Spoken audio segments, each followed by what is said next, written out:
കൂട്ടുകാരെ, ഇന്ന് നമുക്ക് 1-ാം ക്ലാസ്സിലെ മലയാളം പാഠം 2 പൂവ് ചിരിച്ചു നോക്കിയാലോ. എന്താ പാഠത്തിൻ്റെ പേര്? പൂവ് ചിരിച്ചു. കൂട്ടുകാരെ ഒന്ന് ഉറക്കെ പറഞ്ഞേ, എന്താ പാഠത്തിൻ്റെ പേര്? പൂവ് ചിരിച്ചു. ആരാ ചിരിച്ചത്? പൂവ്. അപ്പോൾ എന്താണ് കൂട്ടുകാരെ നമ്മൾ ആ ചിത്രത്തിൽ കാണുന്നത്? കുളത്തിലെ ഒരു ചെടിയുണ്ട്. ചെടിയിൽ പൂവുണ്ട്. ആ പൂവിൽ നിന്ന് തേൻ കുടിക്കുന്നത് ആരാ? കുരുവിയാണല്ലേ. നല്ല വർണ്ണ കളറുള്ള ഒരു കുരുവി ആ പൂവിൽ നിന്ന് തേൻ കുടിക്കുന്നുണ്ടല്ലേ. പിന്നെ ആരൊക്കെയുണ്ട്? കുളമുണ്ട്, പിന്നെയോ ആകാശമുണ്ട്, പിന്നെ ഒരാൾ അവിടെ നിന്ന് നോക്കുന്നുണ്ട്. ആരാണത്?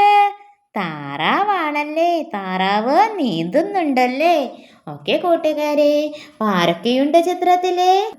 ചെടി, പൂവ്, കുരുവി, താറാവ്, ആകാശം, കുളം, വെള്ളം. ഓക്കെ കൂട്ടുകാരെ, ഇനി നമുക്ക് പാഠത്തിലേക്ക് കടക്കാം.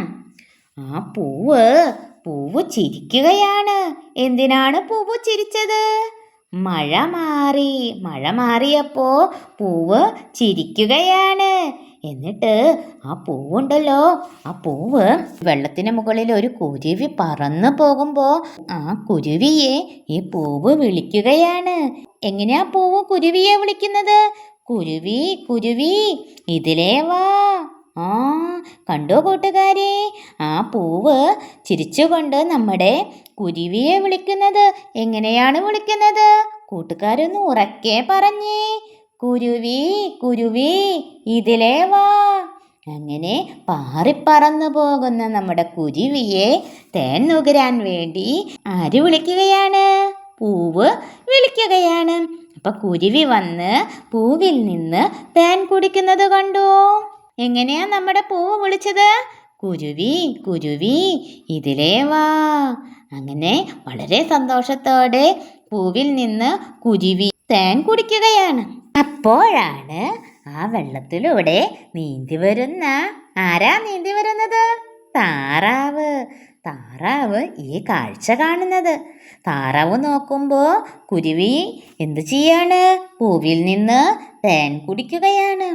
ഇത് കണ്ട താറാവ് ഇങ്ങനെ വിചാരിക്കുകയാണ്, അതാ കുരുവി ആ പൂവില് തേൻ നുകരുന്നു, ഞാൻ ചെന്നാലോ? അങ്ങനെ താറാവ് ചിന്തിക്കുകയാണ്. നോക്കൂ കൂട്ടുകാരെ, പറന്നു വന്നു. ആരാ പറന്നു വന്നത്? കുരുവിയാണല്ലേ.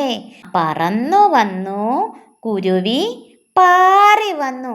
അപ്പൊ പറന്നു വന്നു എന്ന് പറയുന്ന മറ്റൊരു വാക്കാണ് പാറി വന്നു. പറന്നു വന്നു കുരുവി, പാറി വന്നു. തേൻ കുടിച്ചു. കുരുവി എന്താ കുടിച്ചത്? തേൻ കുടിച്ചു. ചിരിച്ചു നിന്നു. പൂവ് എന്താ ചെയ്തത്? ചിരിച്ചു നിന്നു. ഇനി എന്താ എഴുതുക? ഇനി ആരാ അവിടെ വന്നത്? താറാവ് നീന്തി വരുന്നുണ്ടായിരുന്നു അല്ലേ. അപ്പോ നീന്തി വന്നു. താറാവ് നീന്തി വന്നു. നമുക്കൊന്നും കൂടി വായിച്ചു നോക്കിയാലോ. പറന്നു വന്നു കുരുവി, പാറി വന്നു. തേൻ കുടിച്ചു. കുരുവി തേൻ കുടിച്ചു. ചിരിച്ചു നിന്നു. പൂവ് ചിരിച്ചു നിന്നു. നീന്തി വന്നു. താറാവ് നീന്തി വന്നു. ഓക്കെ കൂട്ടുകാരെ, അവിടെ എഴുതേണ്ടത് മനസ്സിലായോ? ഇതിൽ നിന്ന് പുതിയ വാക്കുകൾ ഏതൊക്കെയാണ് കൂട്ടുകാർ പഠിച്ചത്? കുരുവി തേൻ കുടിച്ചു. പൂവ് ചിരിച്ചു. ഓക്കെ കൂട്ടുകാരെ, എന്തൊക്കെയാണ് പഠിക്കേണ്ടത്? കുരുവി തേൻ കുടിച്ചു. പൂവ് ചിരിച്ചു. ഓക്കെ കൂട്ടുകാരെ, ഇനി നമുക്ക് അടുത്ത പേജ് നോക്കാം. അങ്ങനെ കുരുവി തേൻ കുടിച്ചുകൊണ്ടിരിക്കുമ്പോൾ ആ വെള്ളത്തിലൂടെ ആരാ നീന്തി വന്നത്? താറാവ്. താറാവ് നീന്തി വരുമ്പോൾ ആ കാഴ്ച കണ്ടു. എന്ത് കാഴ്ചയെ കണ്ടത്? കുരുവി പൂവിൽ നിന്ന് തേൻ കുടിക്കുന്നു. പൂവ് ചിരിച്ചു നിൽക്കുന്നു അല്ലേ. കുരുവി തേൻ കുടിച്ചു, പൂവ് ചിരിച്ചു നിന്നു. അപ്പോൾ നമ്മുടെ താറാവ് ചിന്തിക്കുകയാണ്, ആലോചിക്കുകയാണ്. അതാ അവിടെ ആരാ ഉള്ളത്? അതാ കുരുവി. ആ പൂവിലെ തേൻ നുകരുന്നു. ഞാൻ ചെന്നാലോ എന്ന് നമ്മുടെ താറാവ് ഇങ്ങനെ ആലോചിച്ച് നിൽക്കുകയാണ്. അപ്പൊ എന്താ കൂട്ടുകാരെ താറാവ് ആലോചിച്ചത്? അതാ കുരുവി ആ പൂവിലെ തേൻ നുകരുന്നു. ഞാൻ ചെന്നാലോ എന്ന് നമ്മുടെ താറാവ് ആലോചിച്ച് നിൽക്കുകയാണ്. ഓക്കെ കൂട്ടുകാരെ, അപ്പോ പൂവിലെ തേൻ കുടിച്ചതാരാണ്? കുരുവിയാണ്. പൂവ് എന്താ ചെയ്തത്? പൂവ് ചിരിച്ചു. ഇനി നമുക്ക് അടുത്ത പേജ് നോക്കിയാലോ. നിറം കൊടുക്കാമോ? നോക്കൂ കൂട്ടുകാരെ, എത്ര മനോഹരമായ ചിത്രമാണ്. ഈ ചിത്രത്തിന് യോജിച്ച നിറം കൊടുക്കാമോ? കൂട്ടുകാർക്കറിയാമോ നിറം കൊടുക്കാൻ? ഓരോന്നിനും നിറം കൊടുക്കാൻ കൂട്ടുകാർക്കറിയാമോ?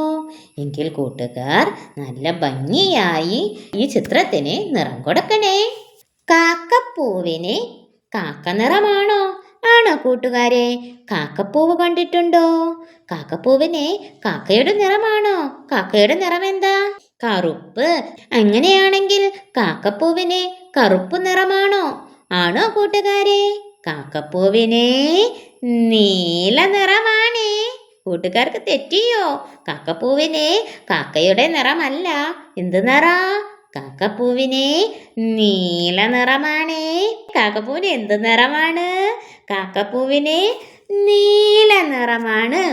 ഓക്കെ, തേൻ കുടിക്കാൻ നീ വരുന്നോ? ദാ അവിടെ പൂവ് ചോദിക്കുന്നത് കേട്ടോ. തേൻ കുടിക്കാൻ നീ വരുന്നോ? തേൻ കുടിക്കാൻ വരുന്നോ എന്ന് പൂവ് ചോദിക്കുകയാണ്. അപ്പോൾ കൂട്ടുകാരെ, ഈ ചിത്രത്തിന് നല്ല ഭംഗിയിൽ കളറ് കൊടുക്കണേ. ഇതോടുകൂടി നമ്മുടെ ഈ പാഠം ഇവിടെ അവസാനിക്കുകയാണ്. നാളെ മറ്റൊരു വീഡിയോയുമായി നമുക്ക് വീണ്ടും കാണാം. ബൈ.